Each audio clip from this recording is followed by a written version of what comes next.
ఒక్కసారి యోనా గ్రంథాన్ని తీసుకుందాం. యోనా గ్రంథము, ఒక్కసారి యోనా గ్రంథాన్ని తీసుకుందాం.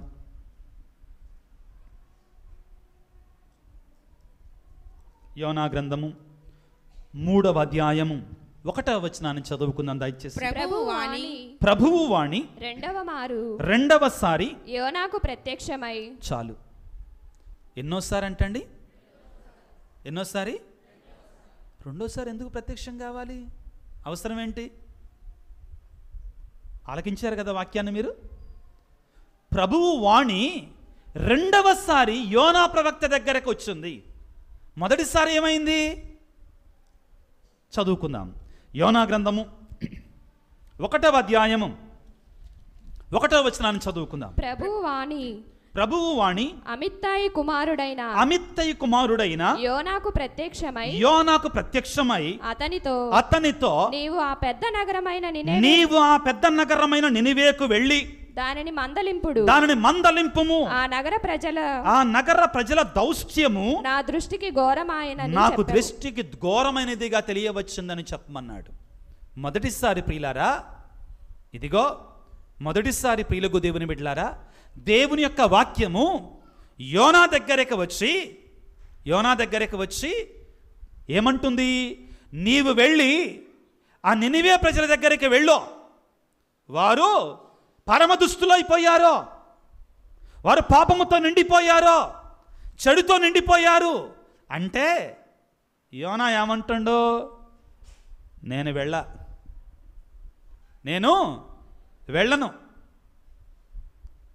వెళ్ళను అంటున్నాడు. పిల్లారా, ఈరోజు ప్రియులారా, యోనా గ్రంథము నుండి మనం చాలా గొప్ప సందేశాన్ని స్వీకరించాలి.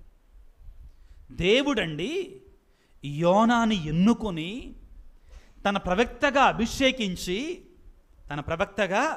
అభిషేకించి అయ్యా నేను చెయ్యమన్న కార్యాన్ని చెయ్యి, నా సేవలో నీకు పాలిభాగాన్ని ఇస్తాను అంటే లేదో నా ఇష్టం వచ్చినట్టు నేను చేస్తానంటాడు.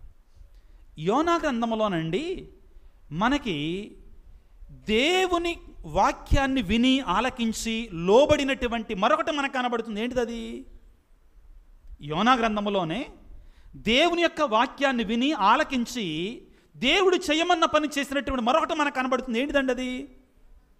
ఏంటిది? నినివే పౌరులు, వాళ్ళు మనుషులు. ఏంటిది? చేప. దేవుని యొక్క ఆజ్ఞను లోబడినటువంటి చేప మనకు కనబడుతుందండి. దురదృష్టం ఏంటంటే ప్రియులారా, ఒక గాడిద దేవుని యొక్క మాట వింటదండి, అవునా కాదా? పాత నిబంధన గ్రంథంలో ఒక చేప దేవుని యొక్క మాట వింటదండి, కానీ మనిషి మాత్రం దేవుని యొక్క మాటని వినడండి. అందుకే అంటాడేమో యెషయా గ్రంథం 1వ అధ్యాయంలో, గాడిదకి యజమానుడు ఎక్కడ మేత వేయునో, దానికి ఎక్కడ నీరు పెట్టునో దానికి తెలియను, కానీ నా బిడ్డలు మాత్రం నా స్వరమును వినరు అంటాడండి. యోనా దేవుని మాటను వినడం లేదు ప్రియులారా.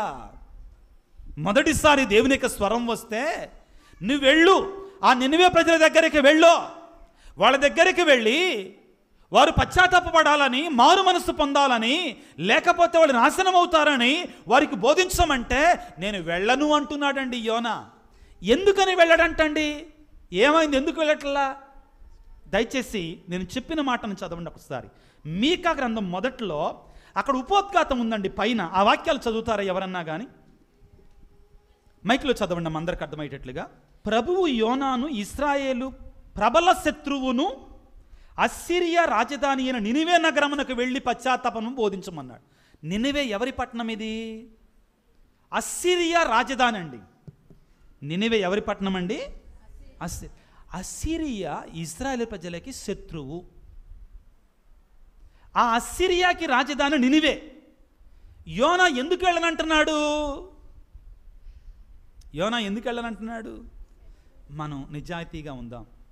మన శత్రువులు బాగుపడాలని ఎప్పుడైనా ప్రార్థన చేస్తామా మనం? చెప్పండి అండి. మనల్ని బాగా హాని చేస్తున్నారు, మనకు ద్రోహం చేస్తున్నారు, మన కీడు చేస్తున్నారు, మనకి వ్యాపారంలో లాస్ వచ్చేటట్లుగా మన బిడ్డలు పాడు కావాలని ఎవరో చేస్తున్నారు, కీడు చేస్తున్నారు మనకి. దేవా వాళ్ళ బిడ్డలను దీవించని ప్రార్థన చేస్తామా మనం? అంత ఉదాత్తత మనలో ఉంటుందండి. మనం కూడా ఏం చేస్తాం? వాళ్ళు కూడా పాడైపోవాలనుకుంటాం. ఇక్కడ యోనా ప్రవక్త ఎందుకని వెళ్ళడం లేదంటే, ఆ నినివే పట్టణానికి నేను వెళ్ళనన్నాడు. తార్షీషు పట్టణానికి వెళ్ళాడు. తార్షీషు పట్టణానికి వెళ్ళాడు. ఎందుకని వెళ్ళడం లేదంటే ప్రియులారా, ఆ నినివే పట్టణం ఇశ్రాయేలు పట్టణం కాదండి. ఇశ్రాయేలు పట్టణం కాదు. కాబట్టి యోనాకి ప్రవక్త అయి ఉన్నా కానీ, దేవుని సేవకుడు అయి ఉన్నా కానీ, దేవుడు చెప్పమన్న పని అతను చేయటంలా తనకి ఇష్టం లేదో నేను వెళ్ళనంటున్నాడు. ప్రియులారా, ఈనాడు ఈ సందేశం బోధకులందరికీ కూడా ఒక సందేశం, గట్టి సందేశం. ఇష్టం ఉన్నా లేకపోయినా బోధకులకి, సేవకులకి ఒక బలమైన సందేశం. నీవు దేవుని పేరిట వచ్చినటువంటి వాడి కాబట్టి, వాళ్ళు నా ప్రజలు కాదు, నాకు విరోధులు, పలానా వాళ్ళు, పలానా వర్గం వాళ్ళు, పలానా జాతి వాళ్ళు అని బోధకుడు అనేటువంటి వాడు విభేదాలు సృష్టించకూడదు. విభేదాలు సృష్టించకూడదు. దేవుడు ఎవరి వద్దకైతే పంపిస్తాడో ఒక బోధకుణ్ణి, ఒక సేవకుణ్ణి, అక్కడికి వెళ్ళాలి. వాళ్ళకి దేవుని యొక్క పశ్చాత్తాపాన్ని, దేవుని యొక్క ప్రేమని బోధించాల్సిందే. బాధాకరమైన విషయం ఏమిటి అంటే, వేదనాభరితమైన విషయం ఏమిటి అంటే, ఈ ఆధునిక ప్రపంచంలో ప్రియులకు దేవుని బిడ్డలారా, సంఘాలు జాతుల పేరుగా కట్టబడుతున్నాయండి.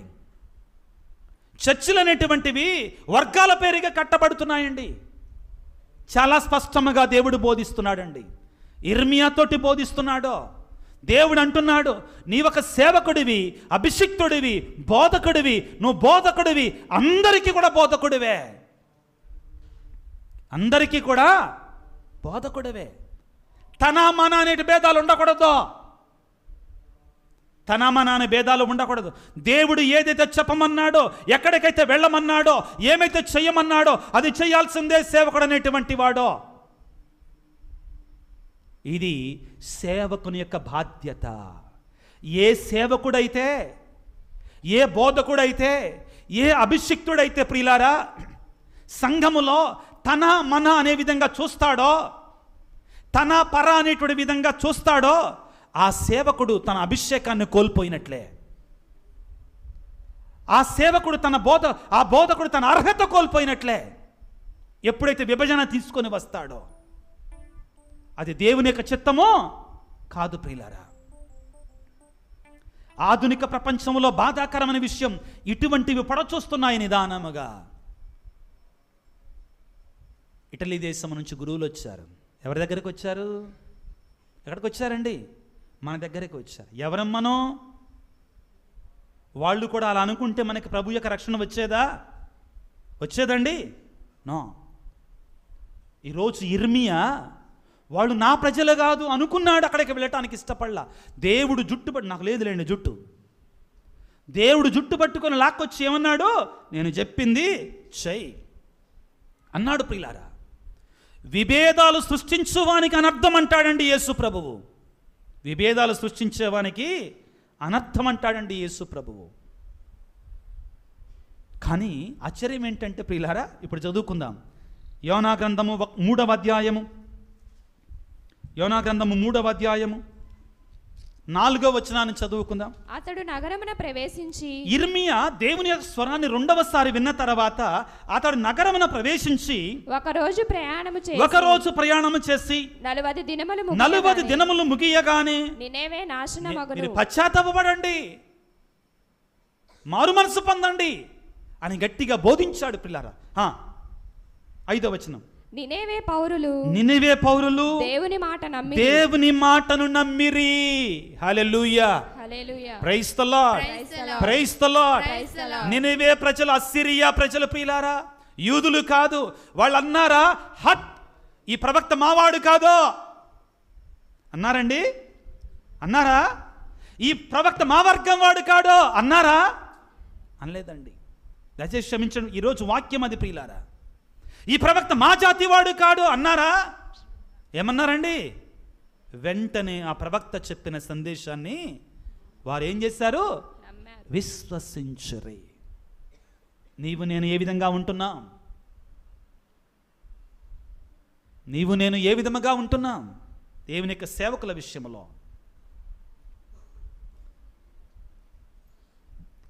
యోనా ప్రవక్త, నినివే ప్రజలు ఇద్దరు కూడా మనకు గొప్ప సందేశాన్ని ఇస్తున్నారు. పశ్చాత్తాపం గురించి అది వేరొక అంశం ప్రియులారా. అసలైన అంశం ఏంటంటే దేవుడు అందరికీ రక్షణనివ్వాలనుకుంటాడు. ఆయనలో తరతమ భేదాలు లేవు, అందరూ రక్షించబడాలి. ఇది బోధకుల సేవకుల యొక్క బాధ్యత. కొంతమందికి కొంచెం నొచ్చుకోవచ్చు పిల్ల, నేను భయపడినండి, కానీ దేవుని యొక్క సందేశం ఇది. చెప్పమన్న దాన్ని చెప్పకపోతే నాకు తీర్పు ఉంటుందండి. యోనా లేదు, వాళ్ళు నా వాళ్ళు కాదు, నా జాతి వాళ్ళు కాదు, నా దేశం వాళ్ళు కాదు, వాళ్ళు పరాయి దేశం వాళ్ళు, నేను వెళ్ళనక్కడికన్నాడు. దేవుడు ఊరుకోవాలని వెళ్ళి బోధించాల్సిందే అన్నాడండి. బోధకుడు సేవకుడైనటువంటి వాడు ఇటువంటి వర్గ విభేదాలు తీసుకొని వస్తే తన అభిషేకానికి కళంకం తెచ్చినటువంటి వాడు అవుతాడండి. తన యొక్క సేవని, దేవుడిచ్చిన పిలుపును కోల్పోయినటువంటి వాడు అవుతాడండి, అతను ఎవడైనా కానీ. అదేవిధంగా ప్రజలు కూడా ప్రియులారా, ప్రజలు, ఆ అస్సిరియా ప్రజలు ప్రియులారా, ఆ నినివే ప్రజలు, ఆయన యూదుడు కదా, ఈయన మావాడు కాదు కదా, ఈయన బోధిస్తే మేమెందుకు వినాలి అని వాళ్ళు కూడా వేరుబంద్రంగా చూడాల. పశ్చాత్తాపడ్డారండి, కన్నీరు కార్చారు, బూడిద పోసుకున్నారు, ఉపవాసం ఉన్నారు. ఇదిగో యోనా ప్రవక్త వచ్చి వాళ్ళకి చెప్పగానే, నీవు నేను ఏ విధముగా ఉంటున్నాం? దేవుని స్వరాన్ని విన్నప్పుడు, దేవుని యొక్క వాక్యాన్ని విన్నప్పుడు అది దేవుని యొక్క స్వరముగా ఆలకిస్తున్నామా, విజయరాజు స్వరముగా ఆలకిస్తున్నామా? ఆత్మపరిశీలన చేసుకోవాలి. దేవుని యొక్క సందేశముగా ఆలకిస్తున్నామా, విజయరాజు నుంచి వస్తున్న సందేశముగా ఆలకిస్తున్నామా?